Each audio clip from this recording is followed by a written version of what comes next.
प्यास न्यारे पूर्ण काम तुम हो। सुख दुख से परे सदानंद तुम हो। सुख दुख से परे सदानंद तुम हो। कहे निरंजन कभी तुम दासो हम न बोलो। कहे निरंजन कभी तुम दासो हम न बोलो। शिवोहम शिवोहम शिवोहम बोलो। शिवोहम शिवोहम शिवोहम बोलो। निरंजन के प्यारो शिवोहम बोलो। निरंजन के प्यारो शिवोहम बोलो। शिवोहम शिवोहम शिवोहम बोलो।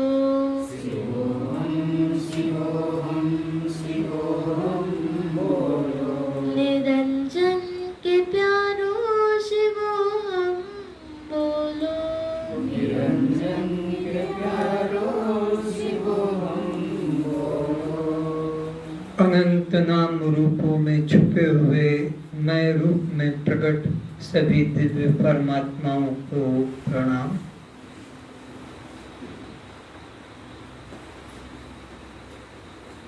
जन्मों जन्मों से सब प्राणियों की एकमात्र यही खोज हो रही है कि कैसे मैं सुख शांति को प्राप्त करूं और कैसे समस्त दुखों से सदा के लिए मुक्त हो सकूं। तो सदा के लिए मुक्त होने के लिए अपने को भी तो सदा रहना होगा। तुम्हें जब सदा नहीं रहोगे तो सदा मिलने वाले आनंद का भोग कौन करेगा। तो अपने को पहले पहचानो कि मैं कौन हूँ। मैं को अगर यही जन्मने और मरने वाला मान रखा है और मानते चले आ रहे हो तो फिर ये अखंड आनंद, नित्यानंद, ब्रह्मानंद कौन भोगेगा। नित्यानंद, अखंड ब्रह्मानंद तो वही भोगेगा जो खुद नित्य भी होगा, जो खुद अखंड भी होगा। ये तो दिखता है जन्मने और मरने वाला, ये तो भूखा और प्यासा होता है, ये तो सुखी और दुखी होता है, ये तो 84 में भटकता है। ये बात तो फिर गड़बड़ हो गई, ये बात तो नहीं बनी। जो जिसका अंश होता है वो अपने अंश की ओर खींचता है। नदी पहाड़ की तरफ नहीं खींचेगी, सागर की तरफ खींचेगी। तुम्हारे दीपक की ज्योति जमीन की तरफ नहीं, आकाश की तरफ उठेगी। तुम्हारे पौधे, तुम्हारे ये जो बीज हैं खाने के, मूंग, चना, मक्का, ज्वार, बाजरा, बोया जाता है नीचे लेकिन निकलते हैं ऊपर। उनके ऊपर तो जो जिसका अंश होता है वो अंश की तरफ खींचेगा। तो ये अंश पिता माता का नहीं और ये पंचभूतों का भी नहीं। ये जो इसमें रहने वाला है, ये शरीर की तरफ इशारा करने का मतलब शरीर नहीं, अंदर वाला। जो अंदर वाला है वो पिता माता का अंश नहीं। बेटा बेटी तो शरीर के हैं, तुम तो किसी के बेटा की बेटी नहीं हो। तो यह जीवात्मा को उपनिषदों में कहा जीवो ब्रह्मो केवलम। ये जीव केवल ब्रह्म ही है। जब ब्रह्म ही है तो ब्रह्म कैसा है? अजन्मा, अविनाशी है। तो अजन्मा अविनाशी का जो अंश जीवात्मा है ये जन्मने मरने वाला कैसे हो सकेगा? कभी नहीं। तो तो अपने को पहले ये जानना होगा कि मैं कौन हूं, तब परमात्मा के तरफ बात करेंगे। अरे किसी मिनिस्टर से भी मिलना हो तो तुम सड़ी गली चड्डी पजामा पहन कर नहीं जाओगे।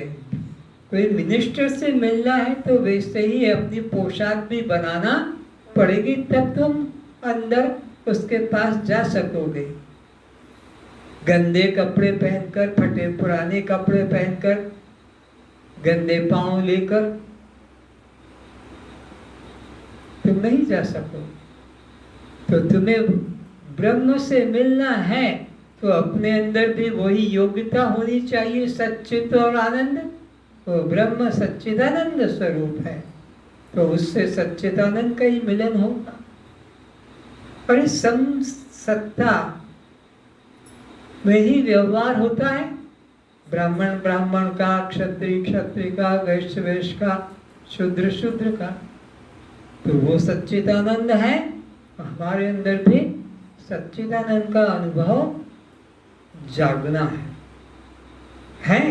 लेकिन हमने इस असत जड़ दुख रूप शरीर में तादात्म्य कर दिया, अपने पड़ोसी से बहुत गहरा हेलमेल कर लिया। इसलिए इसके मरने को हमने अपना मरना मान लिया। मरता है पड़ोसी का और सब मित्र लोग उसके घर जाकर वो भी रोने लग जाते हैं, जबकि उनका रोना यथार्थ नहीं। तो मैं पहले देखूं कि मैं सत हूं या नहीं। तो मालूम होना चाहिए कि सत के लक्षण क्या है, सत की पहचान क्या है। ब्रह्म तो सच्चिदानंद है, ये वेद उपनिषदों का उद्घोष है। वो सदा से है और सदा रहता है। तो उसके बारे में तो हमें क्या संशय करना है, हमें तो अपने बारे में विचार करना है कि वो सत है तो मैं भी सत हूँ या नहीं, वो चित है तो मैं भी चित हूँ या नहीं, और वो आनंद है तो मैं भी आनंद हूँ या नहीं। अगर वो सच्चित आनंद है और मैं भी सच्चित आनंद हूँ तो दोनों की दोस्ती, हाथ मिलन कहो, एकत्व संभव है। तो मैं अपने में देखूं कि सत्य हूं या नहीं। तो सत्य के लक्षण क्या है, तो वो भगवान ने पहले से निश्चित कर दिए हैं, महापुरुषों ने पहले से ही निश्चित कर दिया है। क्या है उसका? सदा रहने वाला। नास्तो विद्यते भाव, न भाव विद्यते सतः। सत्य का कभी नाश नहीं होता। तो तुम अब अपने को देखो कि उस सत्य से मिलना चाहते हो, पर ये तो देखो कि तुम भी सत्य हो या नहीं। तुम अगर सत्य नहीं तो तुम्हारा उसका मिलन नहीं होगा। तो देखो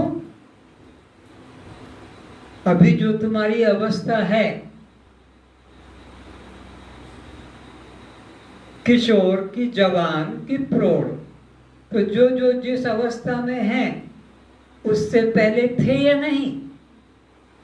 तो प्रौढ़ अवस्था वाला जवानी को, जवानी अवस्था वाला किशोर अवस्था को, और किशोर अवस्था वाला बाल्यावस्था पर विचार करेगा कि मैं हूँ, बाल्यावस्था में हूँ, था तभी तो किशोर हुआ, किशोर में था तभी तो युवा हुआ, और युवा में था तो मैं प्रौढ़ हुआ, और प्रौढ़ में था तो ये बूढ़ा हुआ।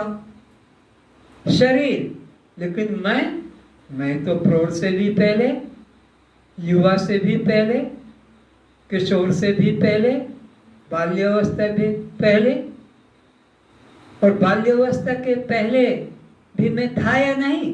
क्यों था? बच्चे के रूप में घुटने भी चलता था, उसके पहले थे कि नहीं? उसके पहले था, गर्भ में था। अच्छा, तो उसके पहले भी थे कि नहीं? अवश्य कहीं न कहीं होऊंगा। उसकी वजह से वहां से कर्म पूरा करके और अब नूतन कर्म को भोगने इसमें आ गया हूं।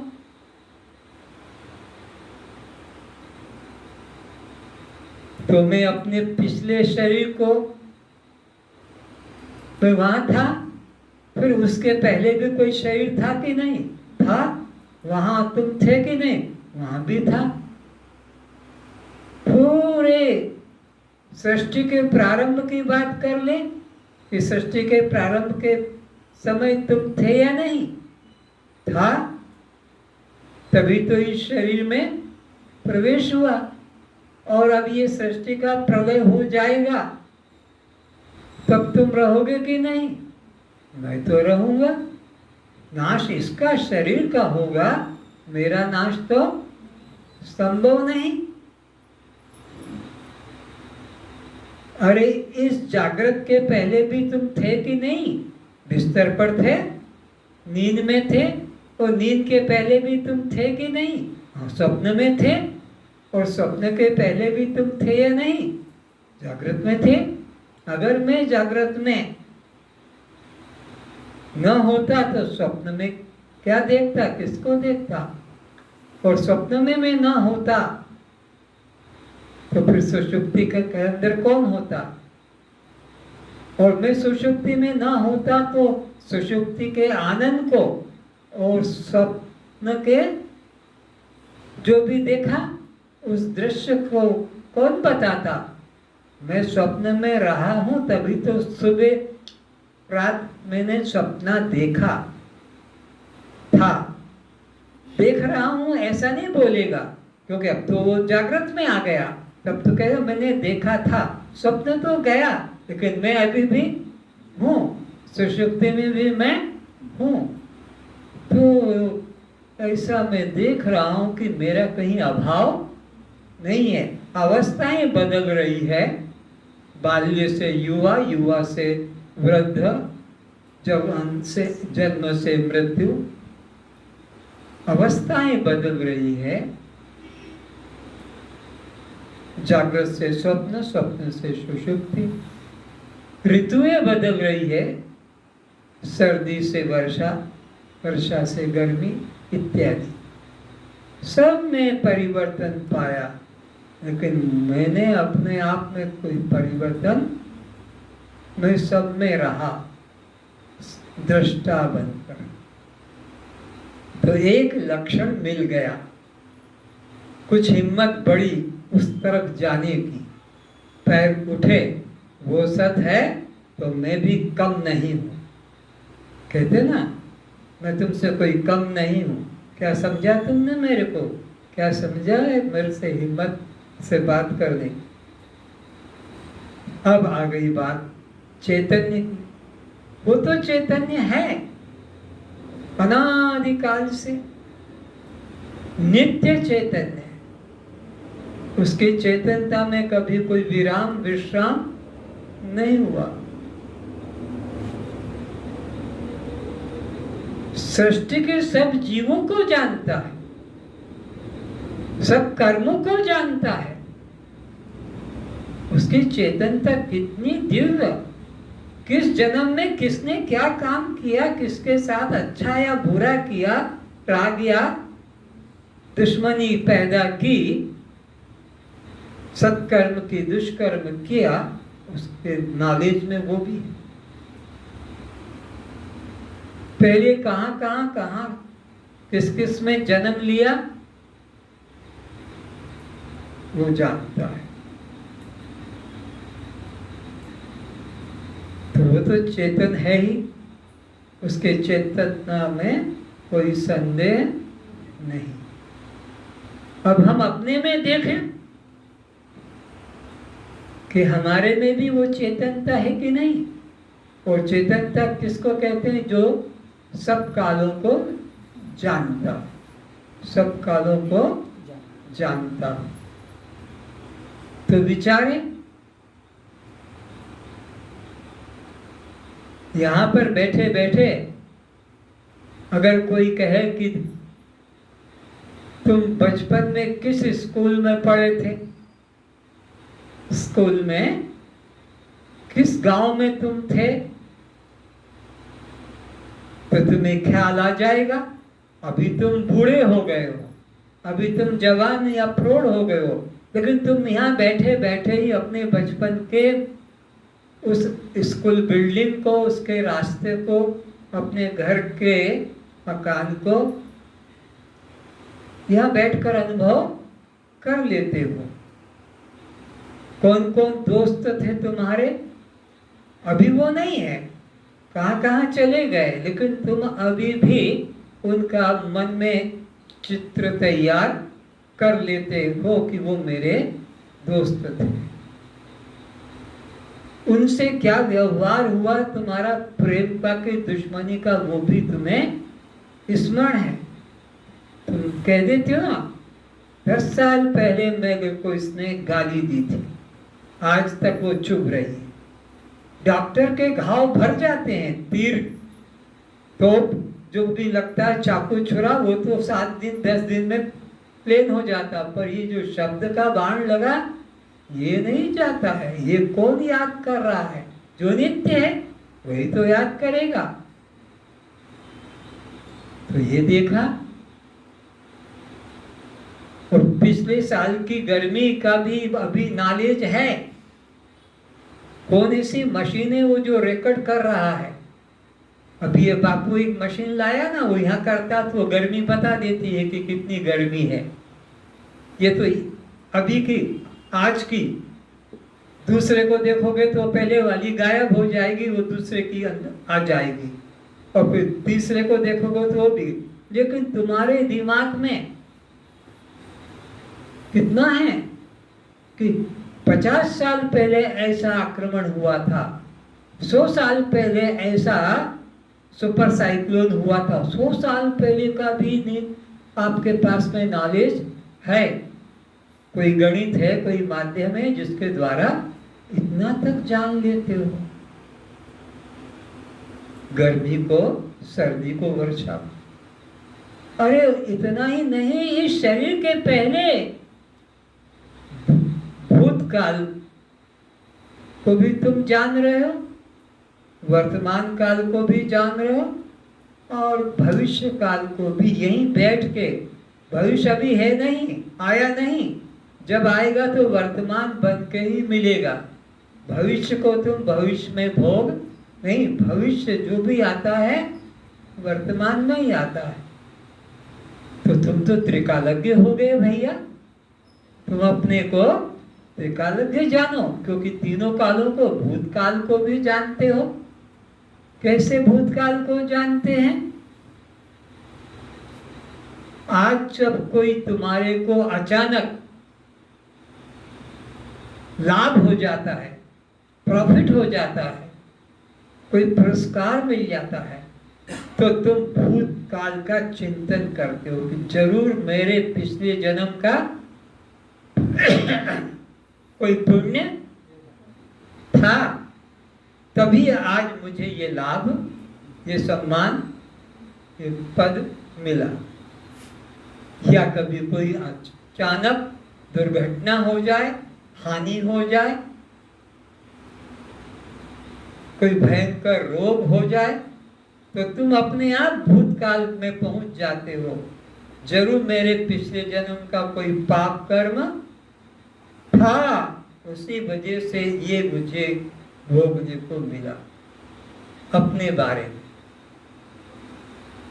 दूसरे के बारे में भी आपको पता है। आप पक्के ज्योतिषी हो, साधारण नहीं हो। अपना तो अपना, दूसरे का भी बताओगे। तो पहले तो अपना देखा कि भूतकाल के, अभी भूतकाल नहीं है, वो गुजर गया, वो अब कभी आएगा नहीं, लेकिन हमको उसकी स्मृति जग जाती है वर्तमान की अवस्था देखकर। और हम अपने आप बीज बोते हैं,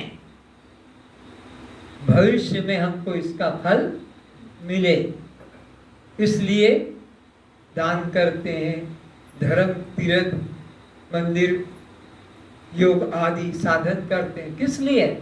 हमारा भविष्य सुंदर बने। तो हम यहाँ बैठे बैठे ही अपना नौकरी कर रहे हैं यहाँ और गांव में मकान बना रहे हैं कि यहाँ से रिटायर हो जाएंगे तो उस मकान में जाकर हम रह जाएंगे। भविष्य को भी तुम अभी से यहाँ बैठकर ही निर्मित कर लेते हो। भूतकाल को भी जानते हो, वर्तमान तो तुम्हारे सम्मुख चल ही रहा है और भविष्य काल को भी तुम यहीं बैठकर बनाते हो अपने कर्मों के द्वारा। अच्छा, अब दूसरे के भविष्य को भी तुम कैसे देखते हो? एक शराबी, एक मांसाहारी, एक वेश्यागामी, एक चोर, अंधा या लंगड़ा, और क्या देखते हो? अंधा है, लंगड़ा है और शराब घर जा रहा है।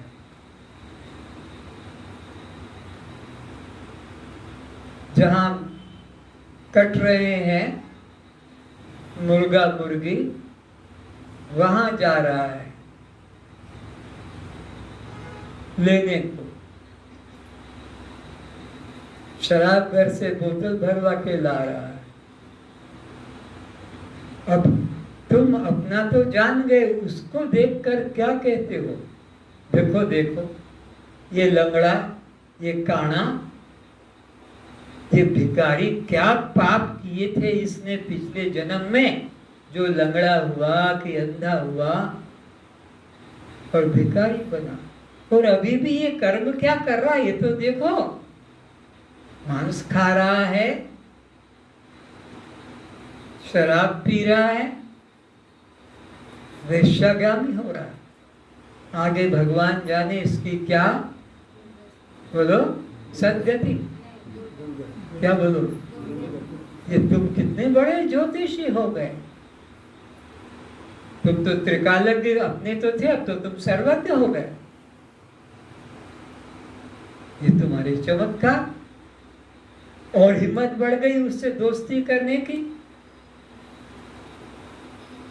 उसके 3 उपाधियां हैं तो 2 मिल गए। अब तीसरी बात है आनंद की। तो आनंद उसे ही कहते जो सब काल में प्रिय लगे। तो तुम अपने में वो योग्यता देखो क्या है, तब तो तुम छाती ठोक कर कह दोगे कि जो तू है वही मैं हूं। अहम ब्रह्मास्मि, अयम आत्मा ब्रह्म। तो तुम अपने में ढूंढो आनंद कहाँ है। और आनंद तभी माना जाएगा जब वह सब कालों में प्रिय लगे। तो तुम देखो, तुमको बचपन, किशोर, युवा और प्रौढ़, ये जो अवस्थाएं शरीर की है, उसमें अब ढूंढो आनंद को। तो बचपन में युवा प्रिय नहीं है और युवा को वृद्ध प्रिय नहीं। बचपन को युवा प्रिय नहीं और युवा लोगों को बूढ़े के पास बैठना अच्छा लगता है। बोलो, हृदय से कोई चाहेगा बूढ़े के पास बैठे? चलो चलो, थोड़ा आए, मुड़िया मार, चल मुड़िया मार, चल, ज्यादा देर नहीं रुको, रुकने की जब बात ही नहीं है।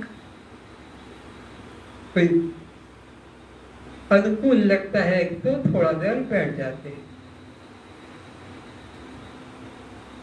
तो विचार रहे हैं कि तीनों अवस्था में तो ये तो प्रिय नहीं, लेकिन मैं बाल्यकाल में भी अपने को प्यार करता हूं, अपने आप को, नॉट अदर, अपने आप को। युवा काल में भी युवा अपने आप को प्यार करता है, बूढ़े या बच्चे को नहीं। और बूढ़ा भी बुढ़ापे में अपने को प्यार करता है। अरे मुझे ले जाओ, डॉक्टर को दिखा दो, अरे मेरी चश्मा लगवा दो, अरे मेरे कान फुड़वा दो, अगर मेरे जूता दिलवा दो, तो वही तो मिलेगा और क्या बुढ़ापे में। बूढ़े को भी अपना बुढ़ापा प्रिय है, लेकिन बच्चे को जवान प्रिय नहीं, जवान को बूढ़ा प्रिय नहीं। लेकिन अपने आप हम देखते हैं, सर्दी में भी सर्दी प्रिय नहीं, गर्मी में भी गर्मी प्रिय नहीं, और वर्षा में भी हमको वर्षा प्रिय। तो बचाव का हमने साधन चुन लिया। सर्दी है तो कुछ कपड़े मोटे सूती या बाल वाले, भेड़ों के बाल वाले। अपने सुख के लिए भेड़ों को नंगा किया, अपने सुख के लिए, जबकि परमात्मा ने उसके सुखी जीवन के लिए, क्योंकि वे ठंडे देश में जहां बर्फ पड़ती है 12 महीने, उस देश में उनका जीवन है, तो हमने उनको पकड़कर मशीन लाकर जैसे कपड़े काटते हैं, जैसे लकड़ी काटते हैं, उनके बालों को काटा जाता है।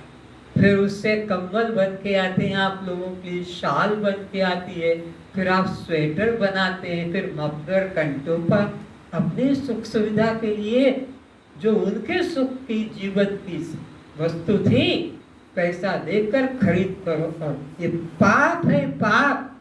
तुम अपने को धार्मिक समझते हो, अहिंसा व्रतधारी। अरे अहिंसा व्रतधारी नहीं, ये सब हिंसा व्रतधारी। किस तरह से वो ठंड गुजारते होंगे, और बाल आए कि फिर ठेकेदार लोग उसको ठेका लेकर कटवा कर, ये जो गाय की पूंछ है, चमड़ा गाय की पूंछ, उसको कटवा के ठाकुर जी को मक्खी भगाने के लिए खरीद कर लाते हैं। गुरु लोगों के चमर ढुलाते हैं दोनों तरफ। मक्खियों को भगाने के लिए गाय की, जिंदा गाय की पूंछ काट के और लाते हैं। वो ग्रंथ साहब धर्म ग्रंथ को ऊपर दो व्यक्ति खड़े हैं, मक्खियां, वो पुस्तक है धर्म, जैसे ये अष्टावक्र गीता, जैसे रामायण, जैसे, पर वो ग्रंथ साहब को पंखे की जगह चमड़ ढुलाते।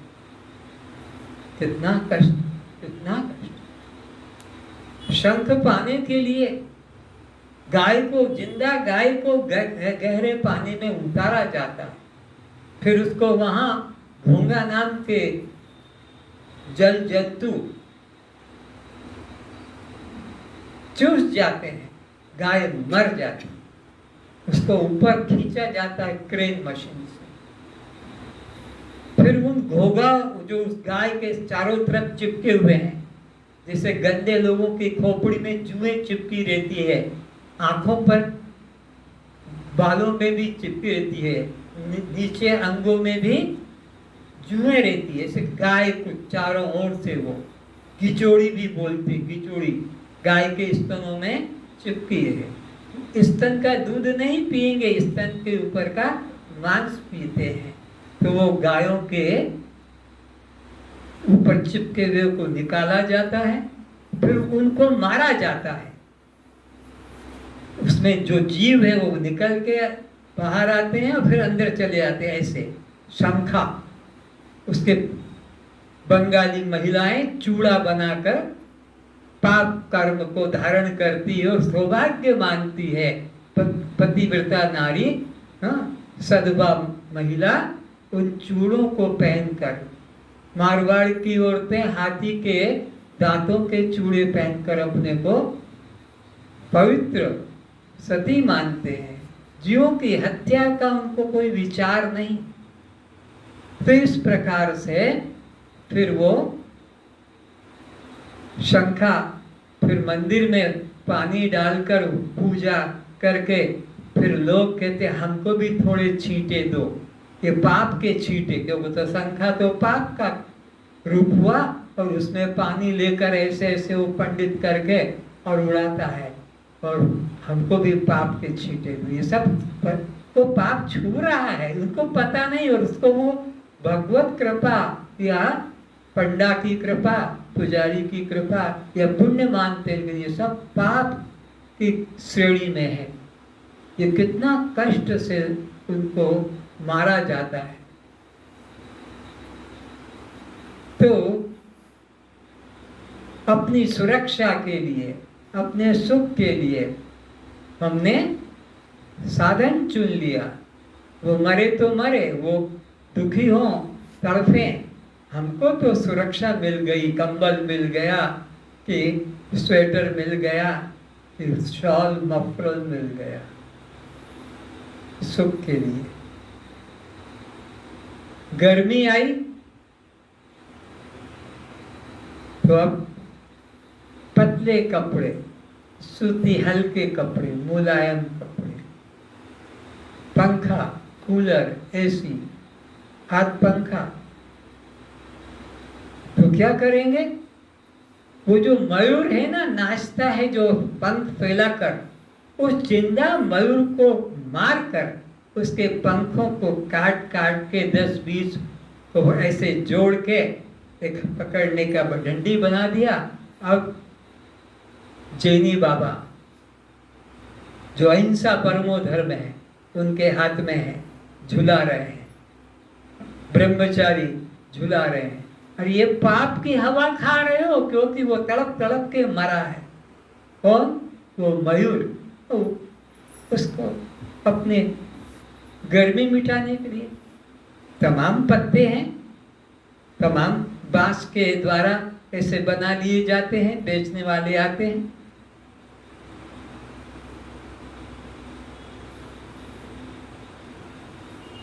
एक बीच में याद आ गई बात, एक पंखा बेचने वाला आया, पंखा लो पंखा, पंखा लो पंखा, अद्भुत पंखा, 100 साल की गारंटी। तो अकबर ने कहा कि भाई बुलाओ इस पंखे वाले को। पंखे वाला आया, बोली क्या बात है? बोली मैं दे रहा हूँ ये। दाम कितना? बोले दाम इसका है 10 रुपया। बोला अच्छा, और अब ये कल खराब हो गया, मैं तो 100 साल की गारंटी ले रहा हूँ। दे गया वो पंखा। और अब कहा बीरबल से लाओ वो पंखा, थोड़ा मैं हवा करूं। उसने करीब 5 या 10 मिनट चलाया होगा कि वो पंखे के अस्थि पंजर ढीले हो गए। ये उसकी ये हिम्मत, राजा को इतना बड़ा धोखा दे के गया और बोले 100 साल की गारंटी। बुला उस पंखे वाले को। आसपास के गांव में था, उसको बुला लिया। क्यों रे, तूने मेरे को धोखा दिया? कैसे साहब? तूने तो कहा था कि 100 साल की गारंटी। बोले हाँ, अभी भी कह रहा हूँ गारंटी। अरे वो तो 10 मिनट में ना खत्म हो गया। बुलाओ तुम्हारे, लेके आओ पंखे को। ये दिखा। बोले कैसे तुमने चलाया था? बोले ये भी कोई पूछने की बात है, ऐसे ही तो चलाया जाता है ना, ये ऐसे थोड़ी चलाते हैं। पंखा को ऐसे रखो और गर्दन को ऐसे करो, तब ये 100 साल चलेगा, ऐसे थोड़ी 100 साल चलेगा। तो ऐसे पंखे को प्रयोग करते हैं। कितना बड़ा कष्ट का, पाप का कर्म। बहुत अच्छे लगते, जो हरिद्वार जाता है जरूर खरीद के लाता है, क्योंकि वहां पर वो गंगा के किनारे बेचते रहते हैं। सर्दी की आई बात, अब वर्षा की बात आ गई।